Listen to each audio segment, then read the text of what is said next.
आदाब। Straight line में आप सभी लोगों का स्वागत है। जम्मू कश्मीर से सिविल सर्विस मैटर्स यानी मुलाजमत से जुड़े हुए तमाम मामलात को कैट चंडीगढ़ ट्रांसफ़र किया गया है।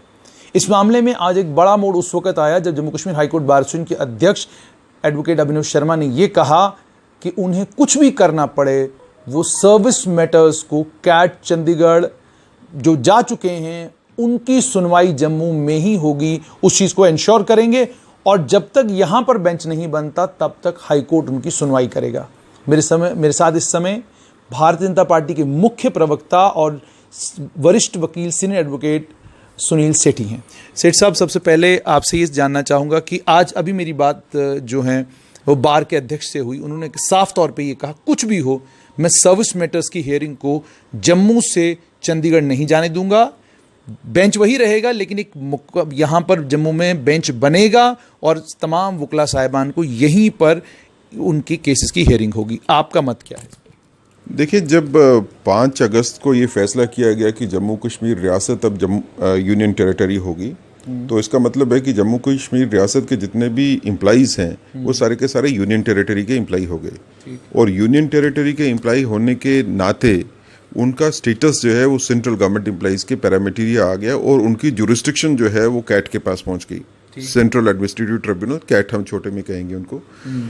तो क्योंकि नोटिफिकेशन नहीं निकली थी, जम्मू कश्मीर के ऊपर एडमिनिस्ट्रेटिव जुरिस्डिक्शन जो है वो कैट चंडीगढ़ की है।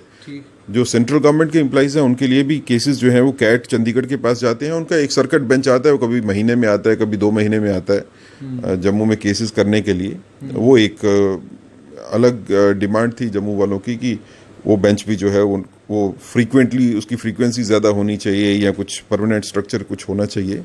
लेकिन क्योंकि उनके केसेस जो है बड़े लिमिटेड थे सेंट्रल गवर्नमेंट एम्प्लॉइज़ के जो जम्मू कश्मीर में काम करते हैं, तो इसलिए कोई बड़ा इशू कभी बना नहीं उसके ऊपर। लेकिन अगर आप ओवरऑल देखेंगे सेंट्रल एडमिनिस्ट्रेटिव ट्रिब्यूनल्स की पेडेंसी के बारे में, तो यू विल फाइंड कि पूरे के पूरे इंडिया में टोटल कुल मिला के तकरीबन 50,000 केसेस जो हैं वो पेंडिंग है, जो सेंट्रल एडमिनिस्ट्रेटिव ट्रिब्यूनल्स जिनके साथ डील करते हैं। और ये 50,000 के करीब केसेस जो हैं पूरे के पूरे हिंदुस्तान में, इसको 17 डिफरेंट बेंचेस जो हैं, जैसे कैट चंडीगढ़, कैट एक बेंच है और उस बेंच के नीचे फिर आगे जो है वो बेंचेस काम करते हैं 5-6। इस तरह 17 डिफरेंट कैट के जो है ब्रांचेस जो हैं वो डील करती हैं इन केसेस को।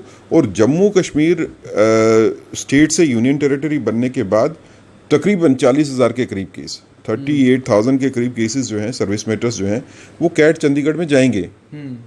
अब 38,000 केसेस कैट चंडीगढ़ में जो जाएंगे, नोटिफिकेशन जो 29 को निकली है वो नोटिफिकेशन ये नहीं है कि कैट चंडीगढ़ में जाने का मतलब है कि जम्मू कश्मीर से केस फिजिकली शिफ्ट होकर कैट चंडीगढ़ में जाएंगे।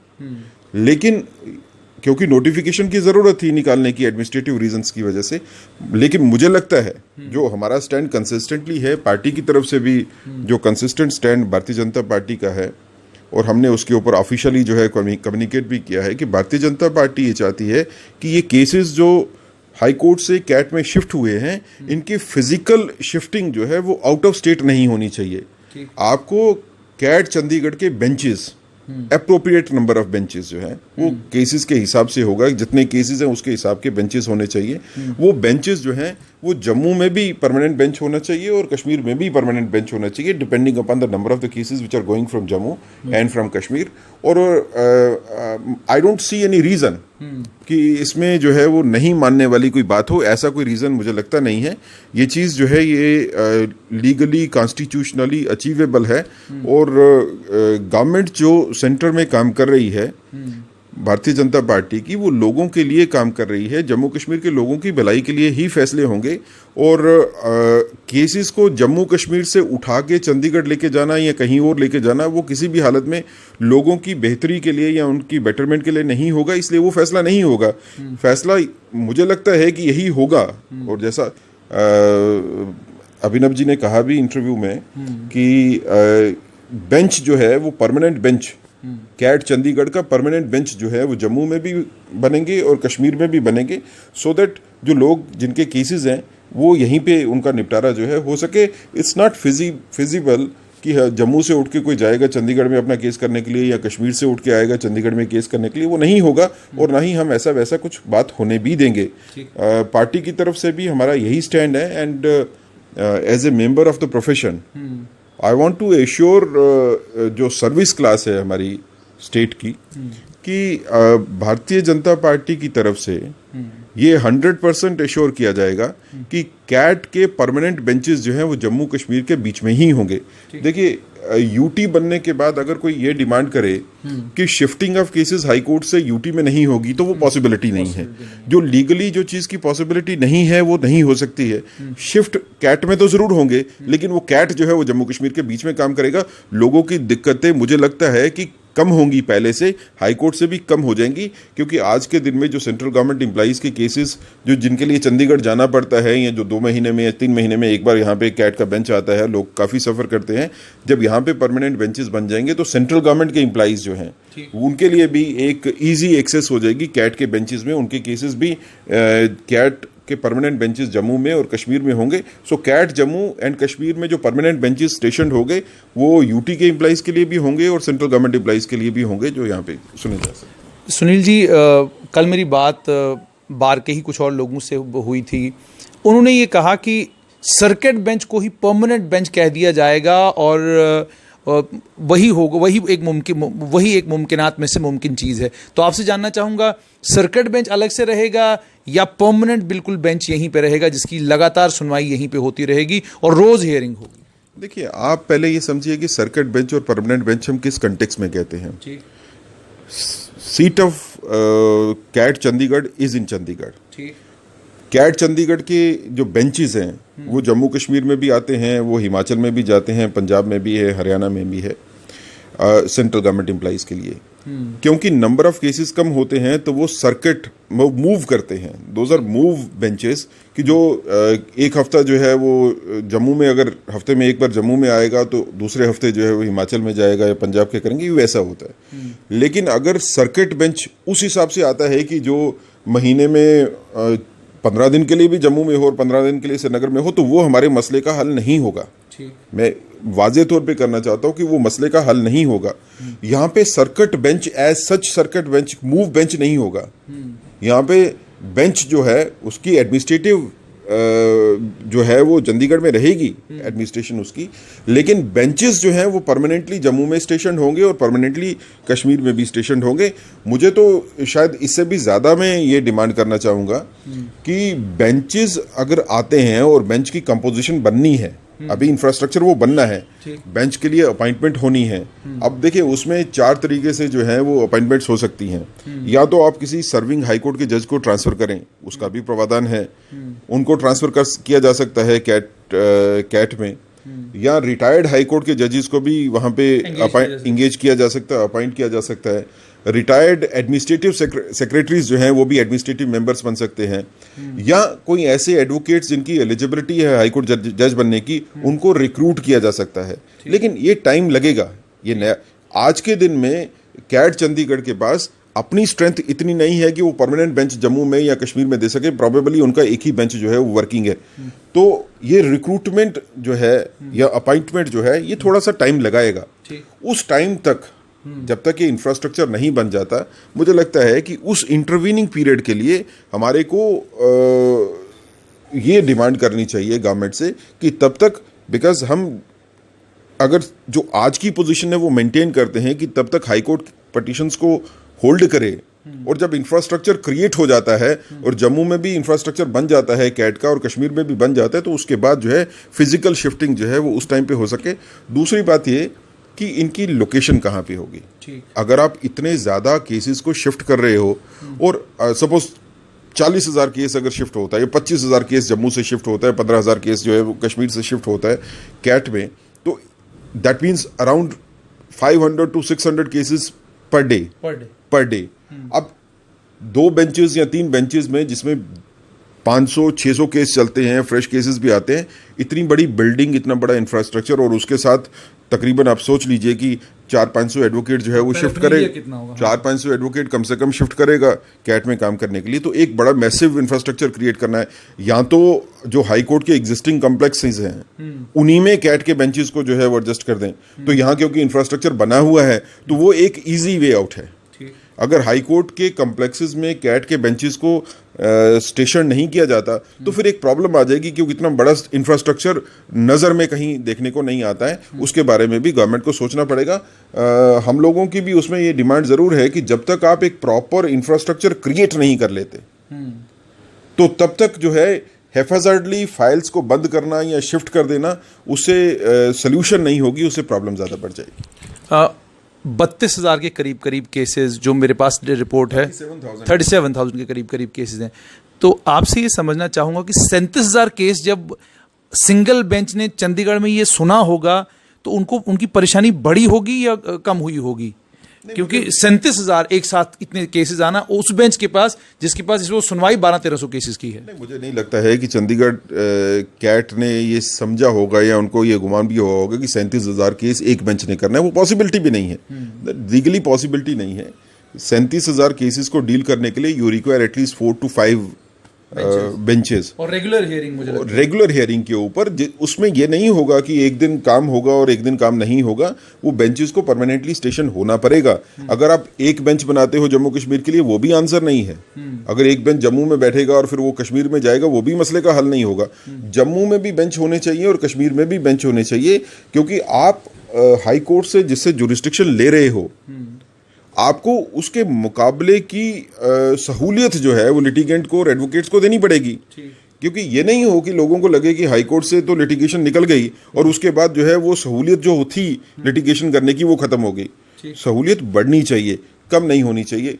कैट के में जब केसेस जाएंगे उन केसेस की अपील जो है वो हाई कोर्ट के डिवीजन बेंच में होती है, दैट्स अ डिफरेंट इशू। लेकिन कैट के अगर स्ट्रेंथ बेंच की ज़्यादा होगी तो लोगों को जो दिक्कत आती है कि सर्विस मैटर्स जो है वो काफ़ी देर तक पेंडिंग रहते हैं, डिसाइड नहीं होते, ज़्यादा बेंचेस होने से वो मसला ख़त्म हो जाएगा। लोगों को वो शिकायत जो कि काफ़ी सालों तक जो है उनके प्रमोशन के सीनियरिटी के इश्यूज डिसाइड नहीं होते, उनको अगर हमने क्विक जस्टिस देनी है तो the only option is permanent benches in Jammu, permanent benches in Kashmir. The number of the benches should be little more so that cases can be decided at the earliest. आखिरी सवाल आपसे, आपने तो साफ तौर पे कह दिया कि ऑलरेडी कि बेंचेस यहाँ पे होने चाहिए। कल आप बार के ही कुछ मेंबर्स से मेरी बात हो रही थी तो उन्होंने ये कहा कि जिस समय रजिस्ट्री का मामला आया था उस समय आपने ये कहा था कि अगर ऐसा कोई मामला बना तो मैं फास्ट एंड टू डेथ पे बैठूंगा। तो मुझे लगता है आपने साफ कर दिया है कि आप कैट को कि परमानेंट बेंचेस जम्मू और श्रीनगर में उसके हक में हैं। अगर इस पर कोई फैसला नहीं आता तो क्या स्ट्रेटजी रहेगी बार की और क्या स्ट्रेटजी रहेगी भारतीय जनता पार्टी की? उस टाइम पे भी हमने बार के जनरल हाउस में सजग किया था, ये आज की बात नहीं है। ये काफ़ी अरसा हो गया, तकरीबन 7-8 महीने हो गए। तब भी कहा था जब रजिस्ट्रेशन की डिमांड थी। देखिए, एक रजिस्ट्रेशन के मसले में और इसके मसले में फ़र्क है। ठीक है, बिल्कुल। रजिस्ट्रेशन में आप लोग चाहते थे कि रजिस्टरिंग अथॉरिटी जो है वो रेवेन्यू की जगह कोर्ट बने, जो लीगली पॉसिबिलिटी नहीं थी। मैंने हमेशा से ये मेंटेन किया एजिटेशन के दौरान भी कि रजिस्टरिंग अथॉरिटी जो है वो हम जुडिशियल ऑफिसर्स के पास नहीं रख सकते यूटी आने के बाद। लेकिन लोकेशन जो है वो हमारी ये डिमांड थी कि कोर्ट में हो तो ज़्यादा बेहतर है, कोर्ट के साथ जो है वो होनी चाहिए।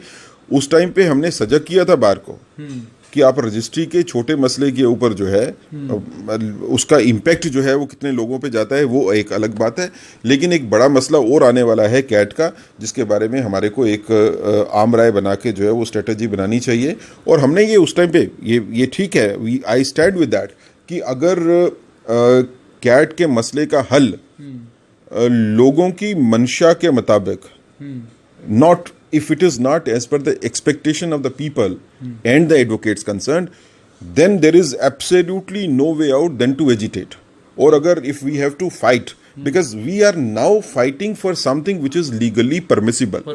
देखिए, आज के दिन में अगर मैं ये डिमांड करूं कि कैट में केस नहीं जाएंगे और हाईकोर्ट में ही रखने चाहिए और उसके ऊपर मैं लड़ाई शुरू कर दूं, तो वो लड़ाई मेरी जो है वो फास्ट एंड टू डेथ होगी या 5 साल तक लिटिगेशन चलेगी, उसमें से कुछ निकलेगा नहीं। लेकिन अब जब मैं अपने पैरामीटर्स को जो है वो लीगली परमिसिबल और लीगली अचीवेबल गोल्स पे रखता हूं, और मैं ये कहता हूं कि आपने कैट में केसेस तो शिफ्ट करने हैं, करिए, लेकिन कैट के बेंचेस जो हैं वो परमानेंटली जम्मू में दीजिए और कश्मीर में दीजिए, क्योंकि जितने केसेस आप कैट में भेज रहे हैं यहां से, वो शायद हिंदुस्तान के पूरे केसेस जितने कैट में हैं उसके ऑलमोस्ट बराबर पहुंचते हैं। तो ये डिमांड जो है इनजेन्युइन नहीं है, और ये डिमांड लीगली अचीवेबल है, और इसके लिए अगर हमारे को कहीं लड़ने की जरूरत पड़ेगी, मुझे लगता नहीं है, मुझे ये भी पूरी उम्मीद है कि जिस तरह के विद इन पार्टी आल्सो जिस तरह से बात चल रही है, पार्टी का भी प्रेशर है, लोगों की भी डिमांड है, और सेंट्रल गवर्नमेंट की भी मंशा यही है कि लोगों को इंसाफ मिले। अगर लड़ाई होगी तो जो है हम सबसे आगे चलेंगे, उसमें पीछे हटने की कोई। क्या डोमिसाइल के मामले को अगर ध्यान में रखा जाए तो लड़ने का मौका तो केंद्र सरकार आपको देती ही नहीं।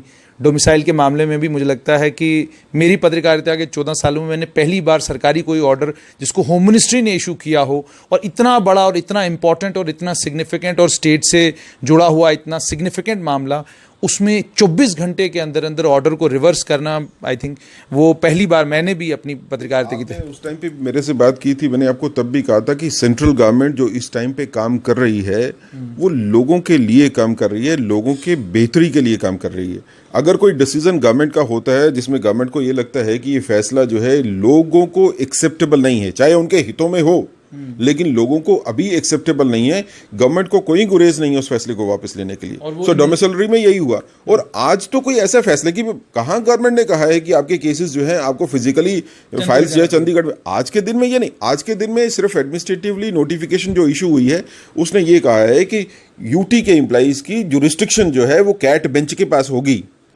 अब कैट बेंच के बाद, कैट चंडीगढ़ के बाद उनके परमानेंट बेंचेस जो है जम्मू कश्मीर में बनने हैं, इसके बारे में जो डिमांड हो रही है, तो वो डिमांड कहाँ रिजेक्ट हुई है, और ना ही वो रिजेक्ट होगी। मैं आई कैन एश्योर यू, जब जेन्युइन डिमांड्स होती हैं तो गवर्नमेंट जो कोई भी गवर्नमेंट हो वो सुनती है, और ये गवर्नमेंट तो जो है वो 100% सुनेगी, क्योंकि इसने लोगों की बेहतरी के लिए ही काम किया है और आगे भी बेहतरी के लिए काम करेंगे। हम एक डिफिकल्ट टाइम से निकल रहे हैं कोरोना से, लेकिन उसके साथ जो बाकी इश्यूज हैं उनको एड्रेस करना भी जरूरी है।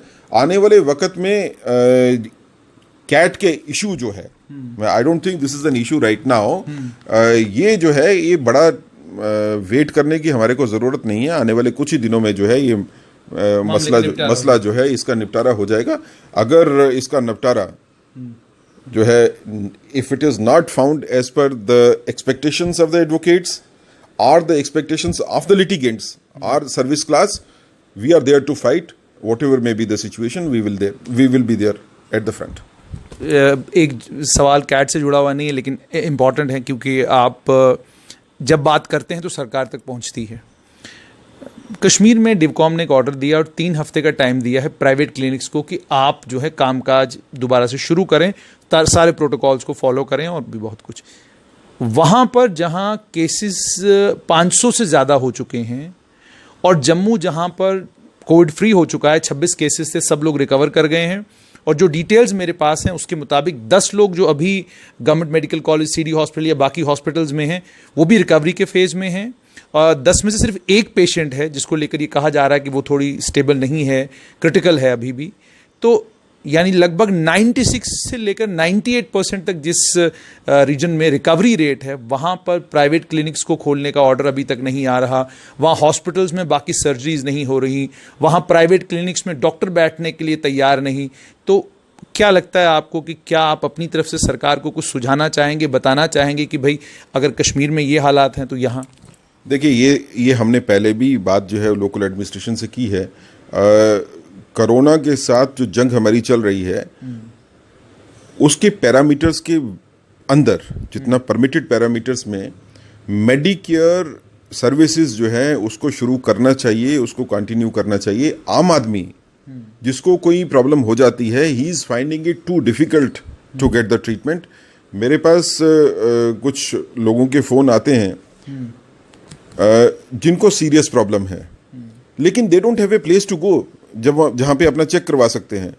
एक आदमी जो है उसको पैरालिटिक अटैक हुआ, वो फोन करके कहता है जी मैं तो डॉक्टर साहब के पास जाना चाहता हूँ, लेकिन कोई क्लिनिक भी खुला नहीं है, गवर्नमेंट में भी कोई मेरे को देख नहीं रहा है, इलाज नहीं हो रहा है। अब और आई वॉज टोल्ड कि एक डॉक्टर साहब हैं, उनको अपेंडिक्स की प्रॉब्लम हुई, and he was for 2 days he was running here and there for getting his surgery. He is a doctor, तो इस तरह के हालात जो है वो बनने नहीं चाहिए। ये नहीं हो कि कोरोना से लड़ते लड़ते जो है हम जो बाकी प्रॉब्लम्स है उसमें हमारे बंदे जो हैं वो अपनी जान गंवा दें। तो ये एडमिनिस्ट्रेशन को ये सोचना चाहिए। मुझे लगता है कि कश्मीर से ज़्यादा बेहतर हालात जम्मू में हैं और यहाँ पे बेटर मेडिकेयर सर्विसेज जो अदर देन कोरोना है वो शुरू की जा सकती हैं। आप अपने पैरामीटर्स फिक्स कर दीजिए, जो मेडिकल स्टैंडर्ड्स हैं, जो आपको प्रिकॉशंस है उसको करके। तो it is high time now that the government should direct the resumption of the Medicare services in the private sector also.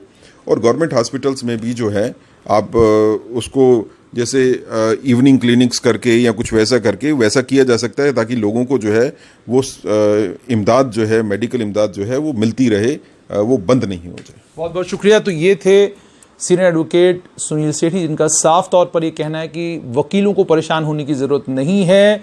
हम सर्विस मैटर्स को लेकर, क्योंकि हमारी लड़ाई संवैधानिक है और ये कानूनी लड़ाई है, और कानूनन हमारा ये हक बनता है कि 2 परमानेंट बेंचेस जम्मू और कश्मीर में हो। बहुत बड़ी तादाद है सर्विस मैटर्स की, लिटिगेंट्स कैसे जाएंगे, वकील कैसे जाएंगे, ये तमाम बातें उन्होंने करी हैं। तो आशावान हैं हम भी, और उम्मीद हमें भी है कि आने वाले कुछ दिनों में कुछ अच्छी खबर जो है इस मामले में सुनने को मिलेगी। दीजिए इजाज़त, फिर हाजिर होंगे किसी और हस्ती के साथ। आदाब।